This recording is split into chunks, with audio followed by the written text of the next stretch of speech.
رب صل بسم اللہ الرحمن الرحیم نحمدہ ونصلی علی رسولہ الکریم۔ سورہ نور کا رکوع نمبر 9 اور 18ویں پارے کا رکوع نمبر 15 یعنی آخری رکوع سورہ نور کا آج میں آپ کے سامنے پیش کروں گا حسب معمول، مختصر لفظی ترجمہ، مختصر گرامر کے ساتھ، پھر انشاءاللہ اس کی تفسیر ہوگی۔ اعوذ باللہ من الشیطان الرجیم، بسم اللہ الرحمن الرحیم۔ انما المؤمنون الذین آمنوا باللہ ورسولہ، بے شک مومنین تو صرف وہ لوگ ہیں جو اللہ پر اور اس کے رسول پر ایمان لائے۔ وَإِذَا كَانُوا مَعَهُ، اور جب وہ ہوتے ہیں پیغمبر کے ساتھ، عَلَىٰ أَمْرٍ جَامِعٍ، کسی جامع کام میں، یعنی ایسا کام جس میں سب جمع ہوتے ہیں، کوئی اہم کام ہوتا ہے، تو ایسے کام میں جب وہ پیغمبر کے ساتھ ہوتے ہیں، لم يذهبوا، تو وہ کہیں نہیں جاتے، حتیٰ يستأذنوه، یہاں تک کہ وہ اجازت لے لیں نبی صلی اللہ علیہ وسلم سے، وداؤٹ پرمیشن، بغیر اجازت کے وہ نہیں جاتے۔ ان الذین یستأذنونک، بے شک وہ لوگ جو آپ سے اجازت لیتے ہیں، اولئک الذین، یہی ہیں وہ لوگ، یؤمنون باللہ ورسولہ، جو اللہ پر اور اس کے رسول پر ایمان لاتے ہیں۔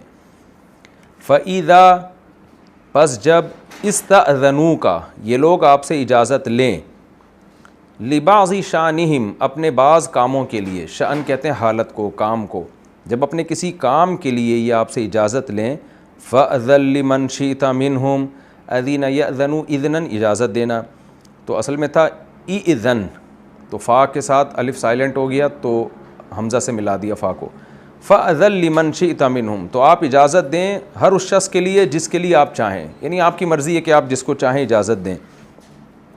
وَاسْتَغْفِرْ لَهُمُ اللَّهُ، اور اللہ سے ان کے لیے مغفرت بھی طلب کریں، یعنی جس کو اجازت دیں تو اس کے لیے پھر اللہ سے استغفار بھی کریں۔ ان اللہ غفور الرحیم، بے شک اللہ معاف کرنے والا اور رحم کرنے والا ہے۔ لا تجعلوا دعاء الرسول بینکم، نہ بناؤ تم رسول کی پکار کو اپنے درمیان، کدعاء بعضکم بعضا، جیسے تم میں سے بعض کو پکارتے ہیں، یعنی تمہارے درمیان جب رسول تمہیں کسی کام کے لیے بلائیں، جب پکاریں تو اس پکار کو ایسے مت بنا لو جیسے تم ایک دوسرے کو پکارتے ہو۔ قد یعلم اللہ الذین، تحقیق اللہ جانتا ہے ان لوگوں کو، یتسللون منکم لواذا، تسلل کا معنی بھی ہوتا ہے تدریجاً کہیں سے نکلنا، تدریجاً یعنی تھوڑا، جس کو ہم اردو میں کھسکنا کہتے ہیں۔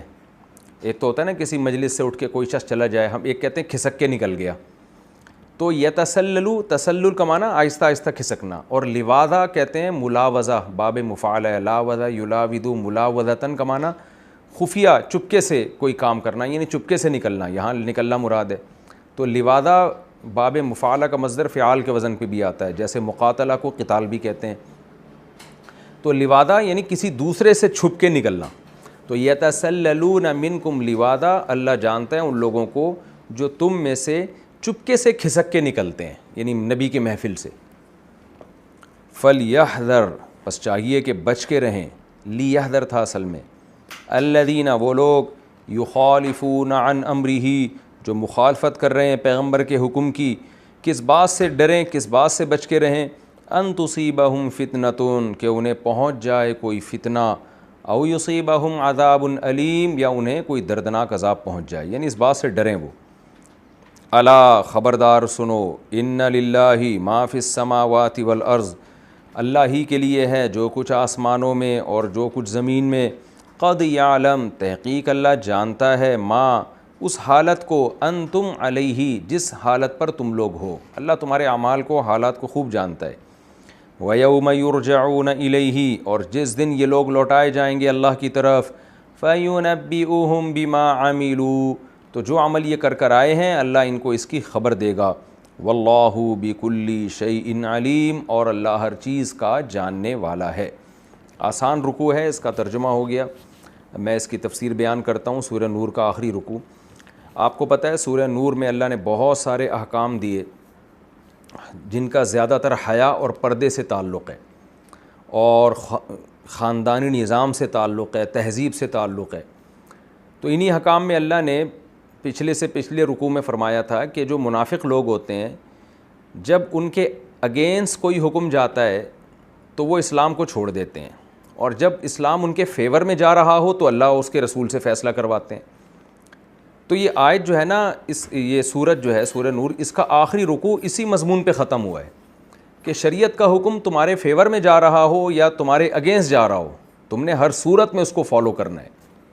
منافقین کی طرح نہیں کرنا کہ جب کسی اہم معاملے کے لیے ان کو بلایا جاتا تھا اور اس حکم کو فالو کرنے میں ان کو ٹینشن ہوتی تھی تو وہ نبی کی مجلس سے کھسک جایا کرتے تھے، جیسے کہ غزوہ خندق میں ہوا۔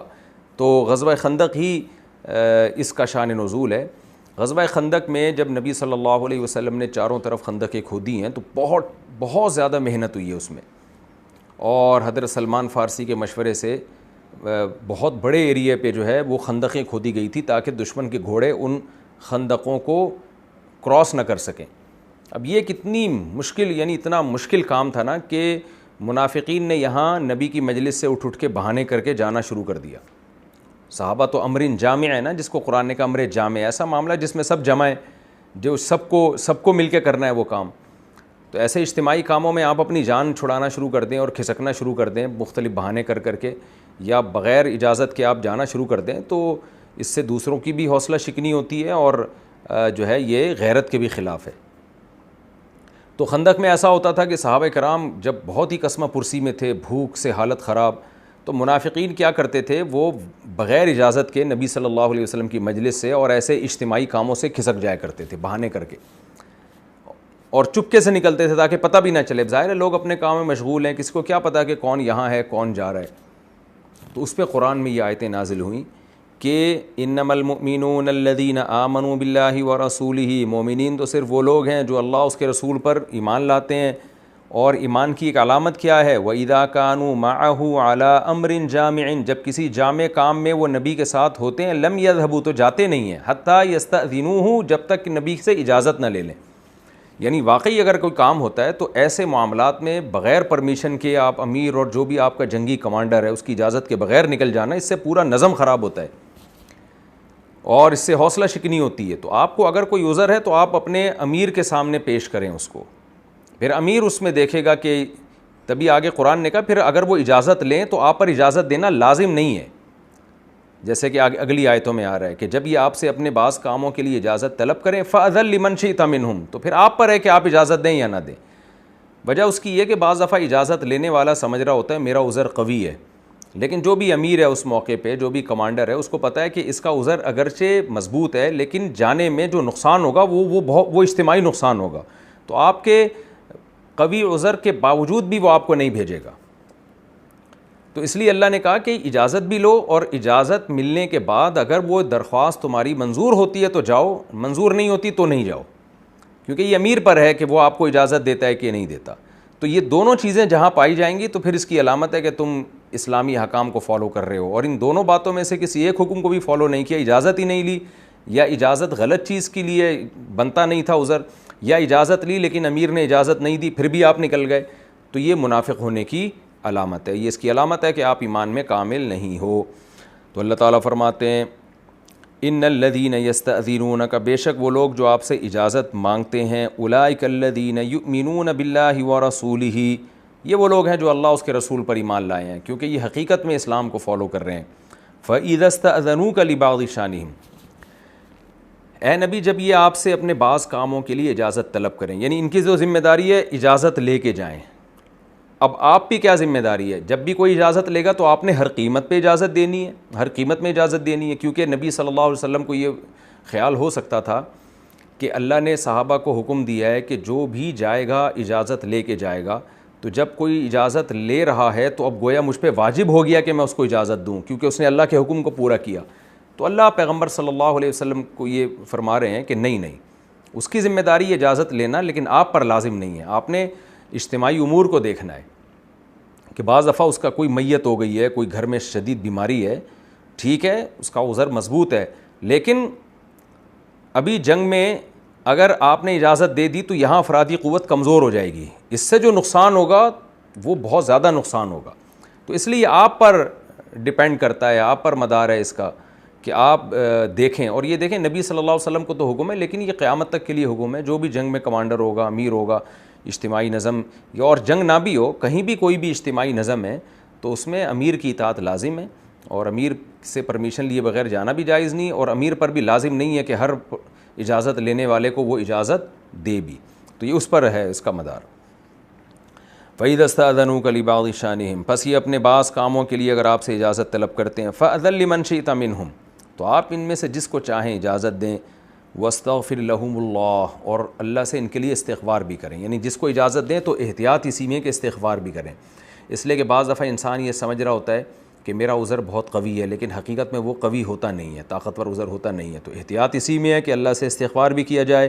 ان اللہ غفور الرحیم، اللہ معاف کرنے والا اور رحم کرنے والا ہے، کہ اگر اجازت لینے والے سے کوئی اجتہادی غلطی ہوئی ہے تو اللہ اس کو معاف کر دے گا اس استغفار کی برکت سے۔ تو جنگ میں بھی ہے ایسا، اور کسی بھی مجلس میں ہو، یعنی نبی کی عام محفلوں میں بھی کہ نبی صلی اللہ علیہ وسلم بیٹھے ہوئے ہیں، صحابہ کو واعظ و نصیحت کر رہے ہیں، تو وہاں بھی یہی حکم تھا، کسی نے جانا ہے تو اجازت لے کے جائے، اور پھر نبی اجازت دیتے ہیں تو جائے، ورنہ اس مجلس، کیونکہ بعض دفعہ ایسی اہم مجلس ہوتی ہے کہ اس مجلس میں شرکت لازمی ہوتی ہے۔ پیغمبر صلی اللہ علیہ وسلم سمجھتے تھے کہ اگر یہ مجلس سے غیر حاضر ہو گئے تو یہ بات پھر ان کو اس طرح سے کوئی بتا نہیں سکے گا، تو آج بھی اس طرح کے معاملات میں ہمیں روزمرہ واسطہ پڑتا ہے۔ آگے اللہ تعالیٰ فرماتے ہیں لا تجعلوا دعاء الرسول بینکم کدعاء بعضکم بعضا، رسول کے پکارنے کو تم ایسا مت سمجھو جیسے تم ایک دوسرے کو پکارتے ہو، یعنی میں اگر کسی کو پکاروں، دعوت دوں، بلاؤں کسی کام پہ، وہ نہ آئے تو اس میں کوئی اتنا زیادہ حرج نہیں ہے، لیکن پیغمبر جب تمہیں کسی مجلس کے لیے بلا رہے ہیں، جنگ کے لیے بلا رہے ہیں، کسی کام کے لیے بلا رہے ہیں، تو پیغمبر کا بلانا ایک عام انسانوں والا بلانا نہیں ہوتا، وہ اللہ کے حکم کے مطابق بلا رہے ہیں، اور اس میں پکار پر لبیک کہنا تم پر واجب ہے۔ قد یعلم اللہ الذین یتسللون منکم لواذا، تو منافقین جو کام کیا کرتے تھے نا، نبی کی مجلس ہے یا اجتماعی کام ہے تو چپکے سے کھسک جاتے تھے، تو اللہ نے فرمایا کہ اللہ جانتا ہے ان لوگوں کو جو تم میں سے مجلس سے یا کسی بھی جامع کام سے کھسک کے چپکے سے نکلتے ہیں، وہ لوگوں سے اپنے آپ کو چھپا لیتے ہیں، لیکن اللہ کو علم ہے۔ آج بھی اجتماعی نظم میں ایسا ہوتا ہے نا، ایک آدمی سستی میں کام نہیں کر رہا ہوتا، وہ لوگ سمجھ رہے ہوتے ہیں کہ بہت محنت کر رہا ہے، یا یہ بھی اس مجلس میں تھا، اور وہ لوگوں کو بیوقوف بنا دیتا ہے، تو ان کے لیے بھی یہ آیت ہے۔ اللہ کہتے ہیں کہ اللہ کو تو علم ہے نا، تم اللہ سے کیسے چھپا سکتے ہو۔ فَلْيَحْذَرِ الَّذِينَ يُخَالِفُونَ عَنْ أَمْرِهِ، پس چاہیے کہ جو لوگ نبی کے حکم کی مخالفت کر رہے ہیں انہیں اس بات سے ڈرنا چاہیے کہ انہیں کوئی فتنہ پہنچ جائے یا دردناک عذاب پہنچ جائے۔ آگے اللہ تعالیٰ اس آیت پہ اس صورت کو ختم کرتے ہیں، جو تمام آیتوں کا حاصل ہے اور تمام احکام پر عمل کرنے کی بنیاد ہے، وہ یہ کہ ہم اللہ کو مختار کل مانیں، کیونکہ جس کے احکام ہیں نا، جب تک آپ کے دل میں اس کی ویلیو نہیں ہوگی آپ اس کے احکام کو فالو نہیں کریں گے۔ اس لیے فرمایا خبردار، ان للہ ما فی السماوات والارض، جو کچھ آسمانوں میں اور جو کچھ زمین میں سب اللہ کے لیے ہے۔ کیا مطلب؟ اس کی قدرت کامل ہے، تو جس کی بھی قدرت اور علم کامل ہوتا ہے اسی کو فالو کیا جاتا ہے۔ اس کو میں بار بار ایکسپلین کر چکا ہوں، قدرت بھی کامل اور علم بھی کامل۔ علم کیسے؟ قد یعلم ما انتم علیہ، اللہ کو سب پتہ ہے جس حالت پر تم ہو، تو تم اس سے چھپ بھی نہیں سکتے، بھاگ بھی نہیں سکتے۔ وَيَوْمَ يُرْجَعُونَ إِلَيْهِ فَيُنَبِّئُهُم بِمَا عَمِلُوا، قدرت بھی کامل، علم بھی کامل، اور حساب و کتاب کا دن بھی آنے والا ہے۔ اگر اللہ کی قدرت بھی کامل، علم بھی کامل ہوتا، لیکن جزا و سزا کا نظام نہ رکھا ہوتا، پھر بھی انسان کہتا ہے کہ چلو یار میں اللہ کو فالو نہیں کرتا، اس کی اطاعت نہیں کرتا، لیکن اللہ نے فرمایا کہ جس دن تم اس کی طرف لوٹائے جاؤ گے تو وہ تمہارے کیے کرائے کا تمہیں خبر بھی دے دے گا، تو کہیں بھی اب تمہارے پاس بھاگنے کا راستہ نہیں ہے۔ کیوں؟ اللہ تعالیٰ واللہ بکل شیء علیم، ہر چیز پر اس کو علم ہے۔ تو عقل مندی کا تقاضا یہی ہے کہ اس صورت میں اللہ نے جو احکام بیان کیے ان تمام کے تمام احکام کو مانا جائے، دل و جان سے قبول کیا جائے، اور اللہ کی اطاعت اور فرما برداری کی جائے۔ یہ ہماری صورت الحمدللہ کمپلیٹ ہو گئی ہے۔ اب ہم نئی صورت شروع کرتے ہیں، سورہ فرقان۔ سورہ نور تو مدنی صورت ہے، سورہ فرقان جو ہے یہ مکی صورت ہے۔ سورہ فرقان کا پہلا رکوع اور 18ویں پارے کا 16واں رکوع آج ہم شروع کرتے ہیں۔ انشاءاللہ حسب معمول اس رکوع کا مختصر لفظی ترجمہ ہوگا اور پھر انشاءاللہ اس کی تفسیر ہوگی۔ بسم اللہ الرحمن الرحیم، تبارک الذی نزل الفرقان، بہت برکت والی ہے وہ ذات، برکت کہتے ہیں خیر کثیر کو، اللہ میں خیریں ہی خیریں ہیں، اپنے بندوں پہ کیسے لٹاتا رہتا ہے وہ۔ بہت برکت والی ہے وہ ذات، نزل الفرقان، جس نے فرقان کو نازل کیا۔ فرقان کہتے ہیں فارق فرق کرنے والا، اور فرقان مبالغے کا صیغہ ہے، یعنی حق اور باطل کو کھول کھول کے ایکسپلین کرنے والی، دودھ کا دودھ اور پانی کا پانی کرنے والی، انسان کے جو کانسیپٹس ہیں بہترین طریقے سے کلیئر کرنے والی کتاب۔ تو یہ مطلب ہے فرقان کا۔ علی عبدہ، اپنے بندے پر یعنی محمد صلی اللہ علیہ وسلم پر، لیکون للعالمین نذیرا، تاکہ وہ ہو جائے کتاب یا محمد صلی اللہ علیہ وسلم ہو جائیں تمام جہان والوں کے لیے نذیرا، ڈرانے والے، ان کو ڈرا دیں کہ غفلت میں زندگی مت گزارو، ایک دن تمہارا حساب کتاب آنے والا ہے۔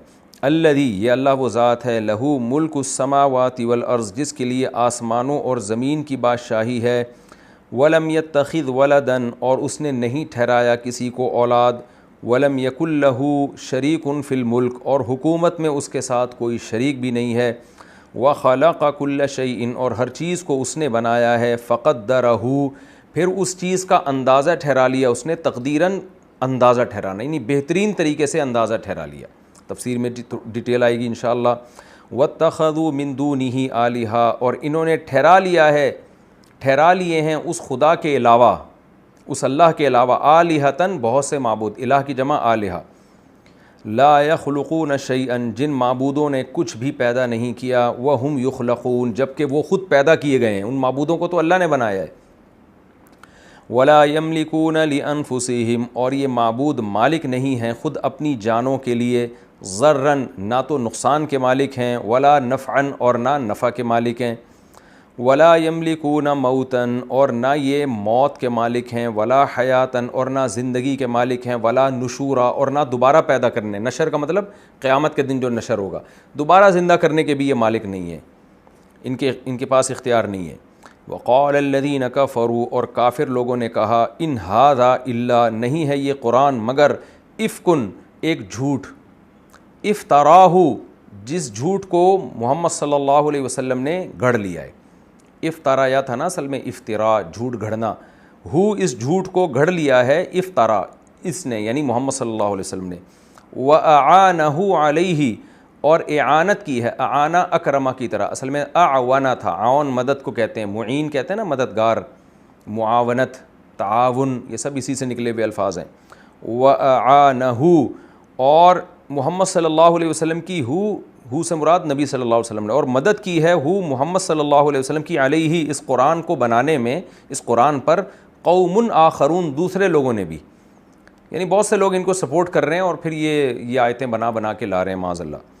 فقد جاؤ، اللہ کہتے ہیں تحقیق یہ لوگ لے کر آئے ہیں، یہ لوگ آئے ہیں ظلماً، ظلم کے پاس، وزوراً، اور جھوٹ کے پاس، یعنی یہ جو لوگ ہیں نا، یہ جو نبی کے ساتھ تعاون کر رہے ہیں اور نبی صلی اللہ علیہ وسلم معاذ اللہ، یہ سب مل کے ظلم اور زور کا ارتکاب کر رہے ہیں، جھوٹ کا ارتکاب کر رہے ہیں۔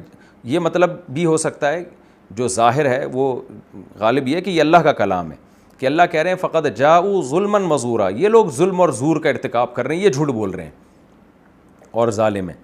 وقالوا اساطیر الاولین، اور یہ کافر لوگ یہ بھی کہتے ہیں اساطیر الاولین، یعنی ہی اساطیر الاولین، کہ یہ جو قرآن ہے یہ اساطیر الاولین، پرانے لوگوں کے افسانے ہیں، کہانیاں ہیں۔ اسطورہ، سطر کہتے ہیں، بار بار بتا چکا ہوں، لکھنے کو، لائن کو جو لکھی ہوئی، اساطیر جمع آتی ہے اسطورہ کی، اسطورہ جو لکھی ہوئی تحریر ہوتی ہے، تو اساطیر اس کی جمع، تو پرانے لوگوں کی کچھ لکھی ہوئی چیزیں آ رہی ہیں، اقتتبہا، جن کو یہ لکھواتے ہیں اپنے انداز سے، یعنی کچھ پرانے لوگوں کی تحریر جیسے اہل کتاب کے پاس ہوتی ہیں قرآن کی آیتیں، تو یہ یعنی تورات اور زبور وغیرہ کی اور پرانے صحیفے، تو یہ ان کے پاس کہیں سے ان کو معاذ اللہ مل گئے ہیں، تو پرانے لوگوں کے قصے کہانیاں معاذ اللہ۔ اقتتبہا، کتبہ یکتبو کا معنی لکھنا، اور اقتتبہ یکتتبو باب افتعال سے لکھوانا، اقتتبہا، یہ محمد صلی اللہ علیہ وسلم یہ تحریریں خود لکھواتے ہیں، فہی تملی علیہ، پھر یہ پڑھی جاتی ہیں ان کے اوپر،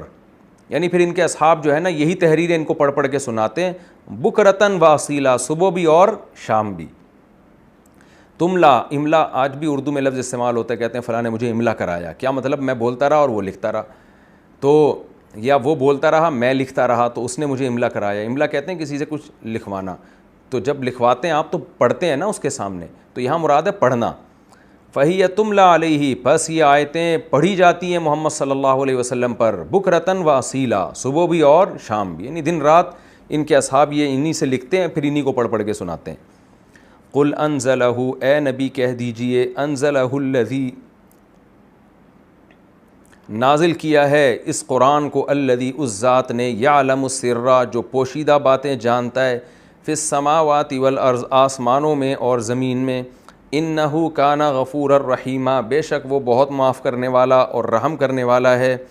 وقالوا، اور یہ کافر یہ بھی کہتے ہیں، ما لہذا الرسول، اصل میں لہذا تھا، لی کو الگ لکھا گیا ہے قرآن میں، کتابت عام قاعدوں سے ہٹ کر ہے، جو اس زمانے میں جس لفظ کو جیسا لکھ دیا گیا بس لکھ دیا، بعد میں کسی نے چینج نہیں کیا، ورنہ گرامر کے لحاظ سے، اصولی لحاظ سے لہذا، اور جب لہذا کو لکھا جاتا ہے نا، لام کو ہا کے ساتھ لکھا جاتا ہے ملا کے، ما کیا ہے، لہذا الرسول، اس رسول کے لیے، یعنی اس رسول کو کیا ہو گیا، یأکل الطعام، یہ کھانا کھاتا ہے، ویمشی فی الاسواق، اور بازاروں میں چلتا پھرتا بھی ہے، سوق بازار کو کہتے ہیں، اس کی جمع اسواق آتی ہے۔ لولا انزل الیہ ملک، کیوں نہیں نازل کیا گیا اس کی طرف کوئی فرشتہ، فیکون معہ نذیرا، وہ فرشتہ ہوتا ان کے ساتھ ڈرانے والا، کوئی فرشتہ آنا چاہیے تھا ان کے ساتھ۔ او یلقا الیہ کنز، یا کیوں نہیں ڈالا گیا ان کے اوپر، کنز خزانہ، القا یلقی، القان کا معنی ڈالنا یا پھینکنا، کیوں ان کے اوپر خزانہ نہیں ڈالا گیا۔ او تکون لہ جنت، یا ان کے لیے کوئی باغ کیوں نہ ہوا، یأکل منہا، جس باغ سے یہ خود کھاتے۔ وقال الظالمون، اللہ کہتے ہیں اور ظالموں نے تو یہاں تک کہہ دیا، ان تتبعون الا رجلا مسحورا، اے لوگ تم اتباع نہیں کر رہے مگر ایک ایسے شخص کی، مسحورا جس پہ جادو ہوا ہے، ساحر جادوگر، اور مسحور جس پہ جادو ہوتا ہے۔ انظر، اے نبی آپ دیکھیے، کیف ضربوا لک الامثال، کیسے یہ لوگ آپ کے لیے مثالیں بیان کر رہے ہیں، فضلوا، پس یہ خود بھی گمراہ ہو گئے، فلا یستطیعون سبیلا، اب یہ استطاعت ہی نہیں رکھتے راستے کی، یعنی سیدھے راستے کی، اتنی غلط باتیں کہ اب ان کو ہٹ دھرمی کی وجہ سے سیدھے راستے کی استطاعت ہی ختم ہو گئی ہے۔ یہ پہلا رکوع ہے، بہت آسان ہے، اس ترجمے میں ہی آپ کو اس کی تفسیر سمجھ میں آ گئی ہوگی، پھر بھی میں فارمیلٹی پوری کرنے کے لیے اس کی دو چار آیتیں ایسی ہیں جن میں تھوڑی مشکل ہو سکتی ہے تو تفسیر کر دیتا ہوں۔ یہ سورہ فرقان ہے، مکی صورتوں میں جو ابتدائی صورتیں جو نازل ہوئی تھی ان میں سے ہے، کہ جب نبی صلی اللہ علیہ وسلم نے نبوت کا دعویٰ کیا تو جس قسم کے بیہودہ اعتراضات کیے جاتے تھے، قرآن نے ان اعتراضات کو ذکر کیا اور نبی صلی اللہ علیہ وسلم کو تسلی دی۔ پہلے قرآن نے اپنا تعارف کروایا، تبارک الذی نزل الفرقان، برکت والی ہے وہ ذات جس نے حق اور باطل کو جدا کرنے والی کتاب اپنے بندے پہ نازل کی۔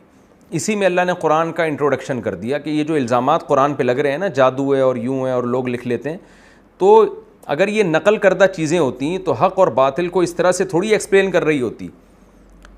عقیدہ توحید، عقیدہ آخرت، اور پھر احکام تہذیب سے متعلق، کھانے پینے سے متعلق، جہاد سے متعلق، مال غنیمت سے متعلق، وراثت سے متعلق، نکاح اور طلاق سے متعلق، خاندانی نظام سے متعلق، سچ اور جھوٹ سے متعلق، اور یتیم کا مال کھانے سے متعلق، نظام مملکت چلانے سے متعلق، بیسیوں جو فقہ کی کتابیں تو ایسی اتنی موٹی موٹی کتابیں اسلامی قانون سے بھری ہوئی ہیں، ان سب کی بیس تو قرآن ہے۔ تو یہ حق اور باطل میں اتنی بہترین جو اس میں وضاحت کرنے والی کتاب ہے، تو اس کا مضمون خود بتاتا ہے کہ یہ خدا کی نازل کردہ کتاب ہے، اس لیے اللہ نے یہاں قرآن کے بجائے فرقان کا لفظ استعمال کیا، تاکہ اس لفظ سے ہی پتہ چل جائے کہ واقعی یہ خدا نے نازل کیا، یہ انسانوں کا بنایا ہوا کلام نہیں ہے۔ لیکون للعالمین نذیرا، اس نے اس لیے نازل کیا تاکہ یہ محمد صلی اللہ علیہ وسلم تمام جہان والوں کے لیے ڈرانے والے بن جائیں۔ اس سے بھی پتہ چلتا ہے کہ نبی صلی اللہ علیہ وسلم کی نبوت ساری دنیا کے سارے انسانوں کے لیے، اور یہ مضمون احادیث میں بہت واضح ہے۔ آپ نے فرمایا لا یؤمن به من هذه الامہ یہودیا کان او نصرانیا ثم لم یؤمن بالذی ارسلت به الا دخل النار، اس امت میں کوئی یہودی، عیسائی اور ایک روایت میں مجوسی بھی ہے، کوئی بھی شخص ایسا نہیں ہے جو میرے بارے میں سنے اور تحقیق کر کے ایمان نہ لے کر آئے مگر یہ کہ وہ آگ میں داخل ہوگا۔ تو آپ صلی اللہ علیہ وسلم پوری انسانیت کے لیے نبی ہیں۔ الذی لہ ملک السماوات والارض، اللہ وہ ذات ہے جس نے جو قرآن کو نازل کیا، تو وہ ذات ہے جس کے لیے آسمانوں اور زمین کی بادشاہی ہے۔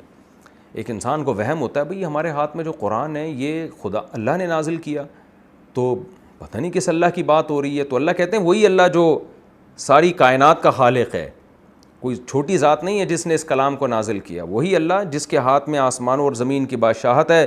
وَلَمْ يَتَّخِذْ وَلَدًا, وہی اللہ جس نے کسی کو اولاد نہیں بنایا. کیونکہ عیسائی بھی مانتے ہیں کہ اللہ وہی ہے, لیکن ساتھ میں شرک کر کے عیسیٰ ابن مریم کو اللہ کا بیٹا کہہ دیتے ہیں. تو اللہ نے کہا کہ وہ اللہ جو عیسائی اور یہودی بھی جس کو اللہ کہتے ہیں, لیکن اس نے کسی کو بیٹا نہیں بنایا ہے. یہ اللہ تعالیٰ کی تنقیص ہے. وَلَمْ يَكُن لَّهُ شَرِيكٌ فِي الْمُلْكِ, اور اس کے ساتھ بادشاہت میں کوئی شریک بھی نہیں ہے. کیونکہ مشرکین بھی مانتے تھے وہی اللہ, ہمارا بھی وہی اللہ جو مسلمانوں کا اللہ ہے, لیکن اللہ نے ان پہ بھی نفی کر دی کہ تم جس اللہ کو مانتے ہو اس کے ساتھ پھر حکومت میں دوسروں کو شریک بھی کرتے ہو. اور آج بھی مشرکین ایسا کرتے ہیں, یا رسول اللہ مدد, اور یا علی مدد, اور فلانوں سے بھی مدد. تو اللہ کہتے ہیں میرے ساتھ اس حکومت میں کوئی شریک نہیں ہے. وَخَلَقَ كُلَّ شَيْءٍ, اور اس نے ہر چیز کو بنایا ہے. فَقَدَّرَهُ تَقْدِيرًا, اور ہر چیز کو ایک خاص اندازہ دے دیا. اندازہ دینا کیا مطلب کہ بنایا بھی ہے اور مینجمنٹ بھی ہے. ہر چیز کا ایک اندازہ ٹھہرایا اس نے کہ اس نے اس ٹریک پہ چلنا ہے. ایسی اول جلول سا کائنات نہیں چل رہی ہے کہ بکری کا بچہ پیدا ہوا اسے پتہ ہی نہیں دودھ کہاں سے ملے گا, تو اسے پتہ ہے کہاں سے ملے گا. قدرہ تقدیرہ, بارشیں کتنی برسیں گی, کہاں کہاں برسیں گی, یہ بھی قدرہ تقدیرہ. چاند کی منزلیں خاص رفتار سے چاند سفر کر رہا ہے, سورج سفر کر رہا ہے, زمین سفر کر رہی ہے, یہ بھی قدرہ تقدیرہ. تو مینجمنٹ تقدیر کو کہتے ہیں. یعنی اس کائنات کا عدم سے وجود میں آنا بھی خالق کی دلیل, اور اس میں مینجمنٹ کا ہونا بھی مینیجر کے وجود کی اور خالق کے وجود کی دلیل ہے. تو اللہ کہتے ہیں وہی اللہ ہے جو یہ سب کچھ کر رہا ہے. تو کوئی, کیونکہ اللہ نظر نہیں آتا نا, تو اشکال ہوتا ہے کہاں ہے بھائی وہ اللہ. تو اللہ کہتے ہیں یہ جو سارے کام ہو رہے ہیں, جو کر رہا ہے نا, وہ ذات ہے جس نے اس کلام کو نازل کیا ہے. تو یہ قرآن اس لیے بیان کر رہا ہے تاکہ ہماری نظر میں اس کلام کی ویلیو پیدا ہو. اللہ کہتے ہیں وَاتَّخَذُوا مِن دُونِهِ آلِهَةً, اس اللہ کی تو یہ قدرت ہے کہ ہر چیز کا بنانے والا بھی ہے, کلام کا نازل کرنے والا بھی ہے, اور ہر چیز کو میں مینجمنٹ بھی پیدا کی ہے اس نے. لیکن یہ کیا کر رہے ہیں, وَاتَّخَذُوا مِن دُونِهِ, اسے چھوڑ کر انہوں نے بہت سے معبود گڑھ لیے. لا يخلقون شیئا, جن میں معبودوں والی کوئی علامت نہیں ہے. پہلی بات, لا يخلقون شیئا, انہوں نے کچھ بھی نہیں بنایا. یعنی یہاں بنانے کا مطلب کسی بھی چیز کو عدم سے وجود میں نہیں لے کر آئے. انسان چیزوں کو چینج تو کر دیتا ہے ایک حالت سے دوسری حالت میں, لیکن کوئی بھی ایسا نہیں ہے ان معبودوں میں جس نے کوئی چیز تھی نہیں اور اس کو جو ہے وجود میں لے آیا ہوں. وَهُمْ يُخْلَقُونَ, الٹا یہ خود بنائے گئے ہیں. جو کریٹڈ ہوتا ہے وہ کیسے اس کو کریٹر والے حکام اس پہ جاری کیے جا سکتے ہیں. وَلَا يَمْلِكُونَ لِأَنفُسِهِمْ ضَرًّا وَلَا نَفْعًا, اور نہ یہ ان کے معبود خود اپنی ذات کے بھی نفع اور نقصان کے مالک ہیں. تو دوسروں کے نفع نقصان کے کیسے مالک ہو سکتے ہیں. وَلَا يَمْلِكُونَ مَوْتًا, اور نہ یہ کسی کی موت کے مالک ہیں. وَلَا حَيَاتًا, اور نہ کسی کی زندگی کے مالک ہیں. وَلَا نُشُورًا, اور قیامت میں دوبارہ زندہ بھی کرنے کا اختیار ان کے پاس نہیں ہے. تو جس خدا تو تمہیں موت دیتا ہے, زندگی دیتا ہے, اور قیامت میں دوبارہ زندہ کرے گا, اس کی عبادت کرو. وَقَالَ الَّذِينَ كَفَرُوا, اللہ نے اپنا تعارف بھی کروا دیا, کیونکہ دو چیزوں کا اللہ نے قرآن میں ذکر کیا نا, بلکہ اس پہلی آیت میں تین چیزوں کا اللہ نے ذکر کیا ہے. ایک تبارک الذی, اس ذات, وہ برکت والی ذات ہے جس نے قرآن نازل کیا. تو پہلے اللہ نے اپنا تذکرہ کیا, پھر اللہ نے قرآن کا تذکرہ کیا, پھر محمد صلی اللہ علیہ وسلم کا تذکرہ کیا. تو یہ تین چیزیں جب تک سمجھ میں نہیں آئیں گی, ان کی صداقت کا یقین نہیں ہوگا, اب دین پہ چل نہیں سکتے. اور اب اللہ تعالیٰ ان تینوں میں سے ہر چیز کو الگ الگ جو الزامات ان پہ غلط لگ رہے ہیں ان کو دور کر رہا ہے. تو اپنا تعارف کروایا کہ جس نے کائنات کو بنایا اور اس میں مینجمنٹ پیدا رکھی ہے, اس میں تقدیر ہے, اندازے ٹھہرائے ہیں ہر چیز کے. پھر اللہ تعالیٰ قرآن پہ جو الزامات لگ رہے ہیں اس کا جواب دیتے ہیں. وقال الذین کفروا, یہ کافر لوگ کہتے ہیں, ان ھذا الا افک افتراہ, نہیں ہے یہ قرآن مگر ایک جھوٹ جس کو محمد صلی اللہ علیہ وسلم نے گھڑ لیا ہے. ایسے ہی کچھ باتیں بنا کے اللہ کی طرف منسوب کر دی ہیں. وَأَعَانَهُ عَلَيْهِ, سوال پیدا ہوتا ہے اکیلا آدمی اتنا بڑا جھوٹ اور اتنی خوبصورت باتیں کیسے کر سکتا ہے. تو اس کا جواب وہ دیتے تھے, أَعَانَهُ عَلَيْهِ, اس کی اعانت کر رہے ہیں اس قرآن پر, قوم آخرون, کو دوسری قومیں. وہ قومیں کون ہیں؟ اہل کتاب یعنی یہود و نصارہ, کیونکہ اس میں مضمون وہی ہیں جو تورات اور انجیل میں ہیں. موسیٰ علیہ السلام کا واقعہ, عیسیٰ علیہ السلام کا واقعہ, حضرت مریم کا واقعہ. تو یہ سارے واقعات میں نا اصل میں یہود و نصارہ ان کو آ کے سکھا رہے ہیں. ان کی کتابوں میں پہلے سے لکھے ہوئے ہیں, تو وہ بھی غلط لکھے ہوئے ہیں اور یہ بھی غلط ہیں. تو ان کو وہ لوگ آ کے ان کو سکھاتے ہیں تو حالانکہ کیسی بیوقوفی والی بات ہے, ان سے تو الگ سے دشمنی چل رہی تھی. وہ کون سا نبی پر ایمان لے کر آتے تھے؟ مکہ مدینہ میں جا کے وہ لوگ ایمان لے کر آئے ہیں نا. قرآن کا تو بہت بڑا حصہ مکہ میں نازل ہو چکا تھا. تو وہ یعنی ایسے پیغمبر کا تعاون کریں گے جو پیغمبر ان کی بھی نفی کر رہا ہو. یعنی عیسائی کیوں تعاون کریں گے جب کہ قرآن کہہ رہا ہے لم یتخذ ولدا, اللہ نے کسی کو اولاد نہیں ٹھہرایا. اور یہودی کیوں تعاون کریں گے جب کہ قرآن حضرت مریم اور عیسیٰ ابن مریم کی پاکدامنی کو بیان کر رہا ہے. لیکن سوال پیدا ہوتا ہے کہ پھر کون تعاون کر رہا ہے؟ کوئی اور کر نہیں سکتا کیونکہ وہ ان علوم سے واقف ہی نہیں ہے. تو اب یہود و نصارہ ہی رہ گئے, تو اس لیے ان پر الزام ڈال دیا کہ یہ یہود و نصارہ جو ہیں محمد صلی اللہ علیہ وسلم کے ساتھ تعاون کر رہے ہیں. اللہ کہتے ہیں فقد جاؤ ظلما وزورا, یہ بہت بڑے ظلم کے پاس آئے اور جھوٹ کے پاس آئے. یعنی بہت بڑا ظلم کیا کہ ایسا الزام لگایا انہوں نے جو کسی لحاظ سے بنتا ہی نہیں ہے. وقالوا اساطیر الاولین, اب تعاون کیا کیسے ہے بھائی؟ تو اس کا جواب دیتے ہیں کہ یہ پرانے لوگوں کی قصے کہانیاں ہیں, تحریریں ہیں, افسانے ہیں. اکتتبہا, جس کو محمد صلی اللہ علیہ وسلم اپنے ساتھیوں سے لکھواتے ہیں, کیونکہ جب نبی پر وحی نازل ہوتی تھی تو آپ تو چونکہ لکھنا پڑھنا نہیں جانتے تھے, تو جو لوگ لکھنا پڑھنا جانتے تھے ان صحابہ سے آپ لکھواتے تھے, فوراً لکھواتے تھے اس کو کہ بھئی یہ آیتیں کھجور کی چھال پر یا چمڑے پر, جو اس زمانے میں لکھنے کا جن چیزوں پہ لکھنے کا رواج تھا ان چیزوں پہ فوراً لکھوایا کرتے تھے آیتیں. تو اکتتبہا, یہ اس کو لکھواتے ہیں. کیا مطلب؟ اپنے حساب سے لکھوا لیتے ہیں. تحریریں تو پہلے سے چلی آ رہی ہیں لیکن انہوں نے اس کو خوبصورت انداز سے ترتیب دینا شروع کر دیا ہے. اور فہی تملا علیہ, پھر یہی آیتیں ان پر پڑھ کے سنائی جاتی ہیں. بکرتا و اصیلا, صبح بھی اور شام بھی, کیونکہ صحابہ آپ کے سامنے قرآن کو ریوائز کرتے تھے نا, تاکہ کوئی کریکشن ہو تو ہم کر لیں, کوئی ہم نے لکھنے میں غلطی ہوئی ہو تو اس کی اصلاح کر لیں. تو یہ لوگ دیکھتے تھے کہ بھئی یہ کیا ہو رہا ہے, ادھر وہ آپ لکھوا رہے ہیں اور یہ پھر ان کو پڑھ کے سنا رہے ہیں, تو کہہ رہے ہیں بس یہ انہی کے آپس کی باتیں, اس کا اللہ سے کوئی تعلق نہیں ہے. تو اللہ تعالیٰ فرماتے ہیں قل انزلہ, اے نبی ان سے کہہ دیجئے اس قرآن کو نازل کیا ہے یعلم السر, اس ذات نے جو پوشیدہ باتوں کو جانتی ہے, فی السماوات والارض, آسمانوں میں اور زمین میں. کیا مطلب؟ جو چھپی ہوئی باتوں کو جانتا ہے وہ علانیتاً باتوں کو بطریق اولا جانتا ہے, یعنی اس کا علم کامل ہوتا ہے. تو اے نبی ان سے کہہ دیجئے اس قرآن سے تمہیں پتہ چلے گا کہ جس نے نازل کیا اس کا علم کامل ہے, کیونکہ جس قسم کی کتاب ہے نا یہ انسانوں کے لیول کی ہے نہیں. انسان کے پاس اتنا علم نہیں ہوتا کہ اتنا خوبصورت کلام اس انداز سے لوگوں کے سامنے پیش کر دے. یہ وہی کر سکتا ہے جس کا علم کامل ہو. پھر وہ بلاغت کے باریک باریک نقطوں کا بھی خیال کرتا ہے. پھر وہ کوئی ایسی چیز قرآن میں نہیں آنے دیتا جس پہ اس کو رجوع کرنا پڑے بعد میں, اس کو ہو کہ یہ میں نے غلط کہہ دیا ہے. تو تم اس قرآن میں غور کرو گے تو پتہ چلے گا یہ انسانوں کا نہیں ہے, انسانوں کا علم ناقص ہوتا ہے. یہ اس ذات کا کلام ہے جس کا علم کامل ہے. تو خود یہ کلام تمہیں بتائے گا کہ یہ انسانوں کا نہیں ہو سکتا.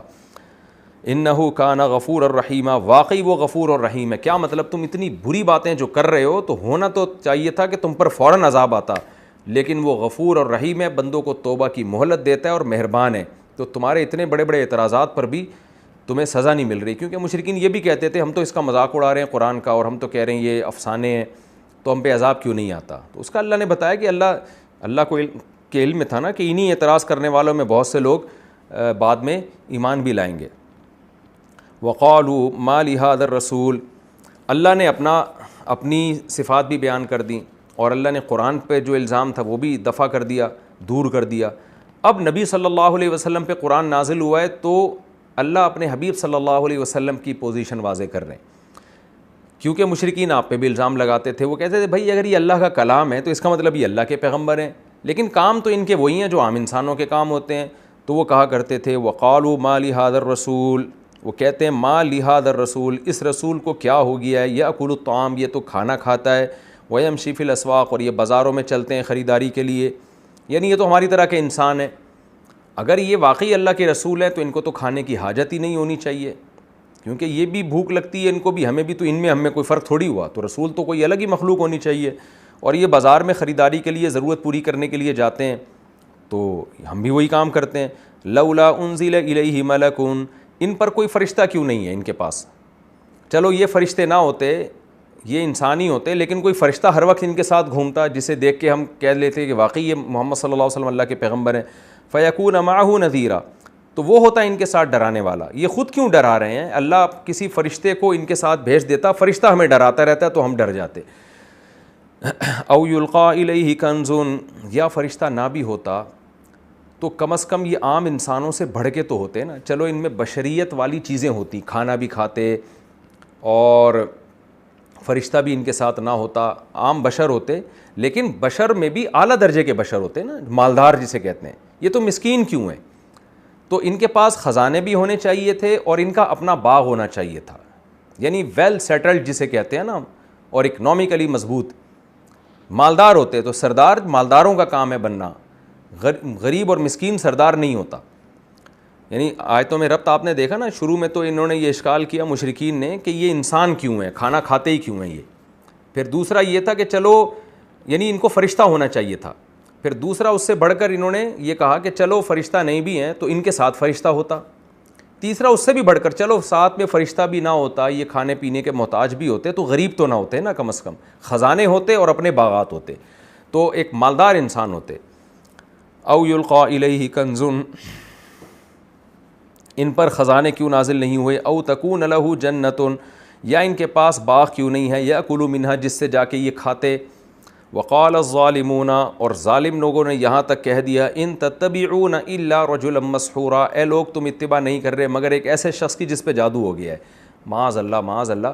مطلب یہ کہ گویا کہ اور زیادہ انہوں نے ترقی کر کے کہا کہ اگر غریب بھی ہوتے نا، فرض کر لو، تو ان کی باتیں ٹھیک ہوتی تو ہم مان لیتے. ان کی تو باتیں معاذ اللہ نقل کفر، ایب نارملٹی والی باتیں ہیں. معاذ اللہ نقل کفر نباشت، ایک ایب نارمل انسان والی باتیں ہیں. یعنی آپ یہ 4 درجات کو دوبارہ غور کریں، قرآن کس ترتیب سے بیان کر رہا ہے. پہلا اشکال انہوں نے کیا کہ یہ انسان کیوں ہیں، ان کو فرشتہ ہونا چاہیے تھا. یہ کھاتے ہیں اور بازار میں جاتے ہیں، اس کا مطلب یہ انسان ہے. انسان کو ہم نے فالو نہیں کرنا، ہم نے فرشتے کو فالو کرنا ہے. مزید ترقی کر کے کہا کہ چلو انسان نہیں ہے تو انسانوں کے ساتھ، یعنی چلو انسان ہے لیکن یہ فرشتہ نہیں ہے، ٹھیک ہے مان لیتے ہیں انسان کو بھی ہم فالو کریں گے، لیکن ساتھ میں تو فرشتہ ہوتا نا جو ان کی تصدیق کرتا رہتا کہ یہ سچ کہہ رہے ہیں. اور تیسرے نمبر پہ چلو مان لیا کہ ان کے ساتھ فرشتہ نہیں ہے، یہ انسان ہی ہیں، تو مالدار انسان ہونا چاہیے تھا، خزانے اور باغات ان کے پاس ہونے چاہیے تھے. اور چوتھی بات یہ کہ باتیں بھی ان کی ٹھیک نہیں ہیں. تو ایسی باتیں تو کوئی غریب بھی، کوئی مالدار بھی کرے نا تو اس کی بات کو فالو نہیں کیا جاتا. وہ باتیں کیا ہیں کہ مرنے کے بعد دوبارہ زندگی ہوگی، ایک سارے الہوں کو چھوڑ دو، جیسے کہ سورہ سعد میں ہے نا کہ اجعل الآلہۃ الہ واحدہ، یہ کہہ رہے 360 بت اور اتنے سارے معبود سب غلط ہیں، بس ایک ہی اللہ ہے. تو باتیں بھی یہ ٹھیک نہیں کر رہے. اور دوبارہ موت کے بعد زندگی ہے، مر کے ہم مٹی ہو کے ختم ہو جاتے ہیں. 2 باتوں پہ مشرکین بہت زیادہ اعتراض کیا کرتے تھے، مذاق اڑاتے تھے کہ اذا متنا وکنا ترابا وعظاما، جب ہم مٹی ہو کے ختم ہو گئے، کیڑے کھا لیے ہمارے جسم کو، کیڑوں نے کھا لیا، تو دوبارہ کیسے زندہ ہوں گے. ہی ہاتھ لما توعدون، بہت عقل سے بعید ہے بھائی، یہ نہیں ہو سکتا. اور دوسرا وہ جو کٹر قسم کے مشرک تھے وہ ایک اور اعتراض بھی کرتے تھے کہ اتنے سارے معبودوں کو ایک دم سے چھوڑ دیں. یہ کہتے تھے بھائی یہ والا ٹھیک نہیں، یہ والا ٹھیک ہے، یا آدھے ٹھیک ہیں آدھے خراب ہیں، یہ 25% ٹھیک ہیں 75% خراب ہیں. انہوں نے تو کہا سارے ہی غلط ہیں. تو سارے کیسے معبود غلط ہو گئے؟ تو اس لیے وہ کہتے تھے بھئی یہ شخص یا تو معاذ اللہ جھوٹے ہیں یا ان پہ جادو کسی نے کر دیا ہے، معاذ اللہ نقل کفر، ان کی عقل صحیح کام نہیں کر رہی. جیسے جس پہ جادو ہوتا ہے اس کی عقل ٹھکانے نہیں رہتی. تو اللہ تعالیٰ فرماتے ہیں انظر، اے نبی دیکھو، یا اے نبی آپ دیکھیے، کیف ضربوا لک الامثال، یہ آپ کے لیے کیسی مثالیں بیان کر رہے ہیں. کبھی کہہ رہے ہیں فرشتہ نہیں ہوتا، فرشتہ ہونا چاہیے، بازار کیوں نہیں ہے، خزانے کیوں نہیں ہیں. حالانکہ نبوت کا ان تمام چیزوں سے کوئی تعلق نہیں ہے. نبی ہمیشہ انسانوں میں آتے ہیں، انسان ہی ہوتے ہیں. وہ آج سے پہلے جتنے پیغمبر آئے سارے انسان ہی تھے، تو یہ ان کو کیوں فرشتہ بناؤں.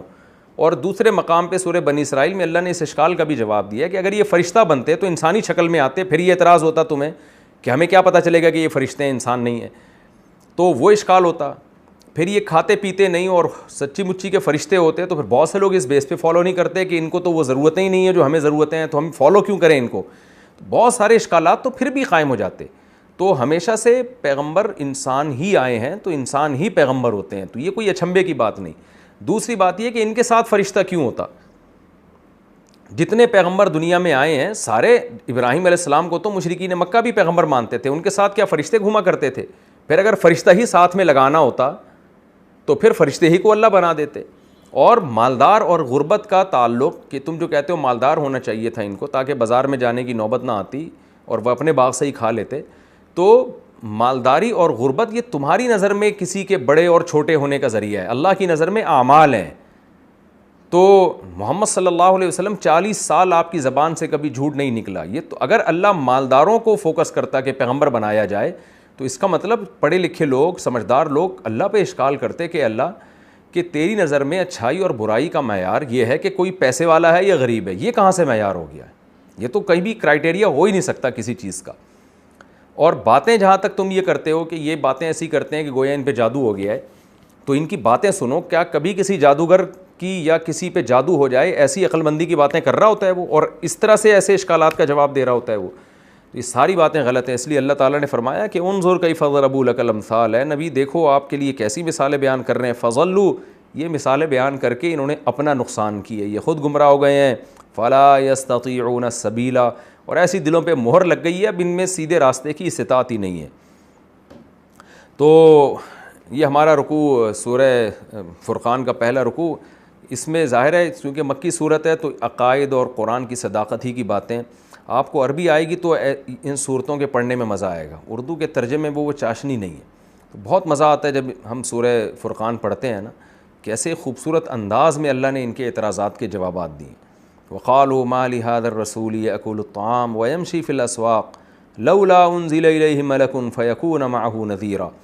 تو اللہ تعالیٰ سے دعا اللہ ہمیں سمجھنے کی، عمل کی توفیق عطا فرمائے. انشاءاللہ اگلے ایپیسوڈ میں سورہ فرقان کا دوسرا رکوع اور 18ویں پارے کا رکوع نمبر 17 شروع کروں گا. وما علینا الا البلاغ.